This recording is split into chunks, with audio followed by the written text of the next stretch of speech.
वो अल्लाह ही तो है जिसने तुमको एक शख्स से पैदा किया और उससे उसका जोड़ा बनाया ताकि उससे राहत हासिल करे। सो जब वो उसके पास जाता है तो उसे हल्का सा हमल रह जाता है और वो उसके साथ चलती फिरती है।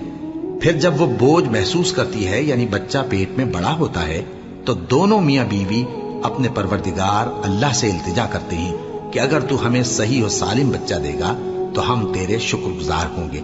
फिर जब वो उनको सही और सालिम बच्चा देता है तो उस बच्चे में जो वो उनको देता है उसका शरीक मुकर्रर करते हैं। सो जो शिर्क वो करते हैं अल्लाह का रुतबा उससे बुलंद है। क्या वो ऐसों को शरीक बनाते हैं जो कुछ भी पैदा नहीं कर सकते और खुद पैदा किए जाते हैं और न उनकी मदद की ताकत रखते हैं और न अपनी ही मदद कर सकते हैं। और अगर तुम उनको सीधे रास्ते की तरफ बुलाओ तो तुम्हारा कहा न माने। तुम्हारे लिए बराबर है कि तुम उनको बुलाओ या चुपके हो रहो।